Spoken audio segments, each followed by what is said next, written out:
5 ವರ್ಷ ತಾವೇ ಮುಖ್ಯಮಂತ್ರಿ ಸರ್. 5 ವರ್ಷ ದಬ್ಬೆಡಿ ಅಪ್ಪ 5 ವರ್ಷ ಹೈಕಮಾಂಡ್ ತೀರ್ಮಾನ ಮಾಡಿದ್ರೆ ಯಾರೇ ದ್ವೇಷದ ಭಾಷಣ ಮಾಡ್ತಿರ್ತಾರೆ ಅವ್ರ ಮೇಲೆ FIR ಆಗ್ತಾರೆ. ದ್ವೇಷ ಸಮಾಜದಲ್ಲಿ ಒಡಕುಂಟು ಮಾಡ್ತಕ್ಕಂಥದ್ದು, ದೇಶವನ್ನು ಉಂಟು ಮಾಡ್ತಕ್ಕಂಥದ್ದು, ಒಬ್ಬರಿಂದ ಒಬ್ಬರಿಗೆ ಅಶಾಂತಿಯನ್ನು ನಿರ್ಮಾಣ ಮಾಡ್ತಕ್ಕಂಥದ್ದು, ಇದು ಯಾರೇ ಭಾಷಣ ಮಾಡಿದ್ರು ಕೂಡ ಅವ್ರ ಮೇಲೆ ಎಲ್ಲರ ಮೇಲೂ ಕೂಡ FIR ಆಗ್ತಿದೆ. ಮಹಿಳೆಯರ ಬಗ್ಗೆ ಭಾಳ ಕೆಟ್ಟದಾಗಿ ಮಾತಾಡಿದ್ರು. ಸರ್, ಈಗ RSS ಡಿ ಆಡಿಟ್ ಆಗಬೇಕಂತ ಕೃಷ್ಣ ಬೈರೇಗೌಡರು ಹೇಳಿದ್ದಾರೆ. ಡಿ ಆಡಿಟ್ ಆಗುತ್ತೆ ಸರ್ RSS ಲ್ಯಾಂಡ್ಗಳು, ಬಿಲ್ಡಿಂಗ್ಗಳು. ಕೃಷ್ಣ ಬೈರೇಗೌಡರಿಂದ ಕೇಳಿ ಸರ್ ಈಗ SIT ತನಿಖೆ ಈ ತಿಂಗಳ ಅಂತ್ಯಕ್ಕೆ ವರದಿ ಕೊಡ್ತಾರೆ. ನಾವು ಇಂಟರ್ಫಿಯರ್ ಆಗಲ್ಲ.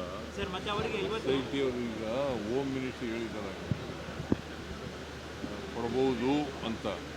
ಕೊಡ್ಬೋದು, ಕೊಡದೇ ಇರ್ಬೋದು. ಸರ್, ಅವರಿಗೆ ಈ ತಿಂಗಳ ಕೊನೆಯಲ್ಲಿ ಕೊಡ್ತೀವಿ ಅಂತ ಹೇಳಿದ್ದಾರೆ. ಹೋಮ್ ಮಿನಿಸ್ಟ್ರಿ ಜೊತೆ ಹೇಳಿದ್ರು, ನನ್ನ ಜೊತೆ ಹೇಳಿದ್ರು. ನಾನು ಇಂಟರ್ಫಿಯರ್ ಆಗೋದೇ ಇಲ್ಲ.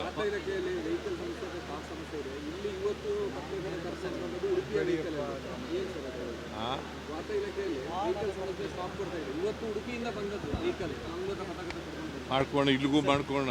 ಹೇಳಿದ್ದೇನೆ ಪ್ರಭಾಕರ್ಗೆ. ನೀವು ಹೇಳ್ತೀರಿ ಹೈಕಮಾಂಡ್ ಅಂತ, ಬಟ್ ನಿಮ್ಮ ಕ್ಯಾಬಿನೆಟ್ ಇರುವವರು ಪರಮೇಶ್ವರ್ ಆಗ್ಬೋದು, ಮುನಿಯಪ್ಪ ಆಗ್ಬೋದು, DKಶಿ ಆಗ್ಬೋದು, ಈ ಥರದ ಟಾಪ್ಗಳು ಯಾಕೆ ಅಂತ ನೀವೇ ಹೇಳಿದ ಮೇಲೆ ಏನಂತ ಪರಮೇಶ್ವರ್ ಅವರು ಹೇಳ್ತಾರೆ DKಶಿ ಸ್ಟ್ರಾಂಗ್ ಇದ್ದಾರೆ ಅಂತ, KH ಮುನಿಯಪ್ಪ ಹೇಳ್ತಾರೆ ನಾನು ಸ್ಪರ್ಧೆಯಲ್ಲಿದ್ದೇನೆ ಅಂತ, ಪರಮೇಶ್ವರ್ ಅವರು ಹೇಳ್ತಾರೆ ಮುನಿಯಪ್ಪ ಯಾಕೆ ಪ್ರಜಾಪ್ರಭುತ್ವದಲ್ಲಿ ಸ್ಪರ್ಧೆಯಲ್ಲಿರೋರಿಗೆ ನಾವು ಮುಗಿಸೋಕ್ಕಾಗೋದಿಲ್ಲ. ಸ್ಪರ್ಧೆಯಲ್ಲಿ ಇರಬೇಡಿ ಅಂತೂ ಹೇಳೋಕ್ಕಾಗಲ್ಲ. ಪ್ರಜಾಪ್ರಭುತ್ವ ಹಕ್ಕು ಅವ್ರದ್ದು.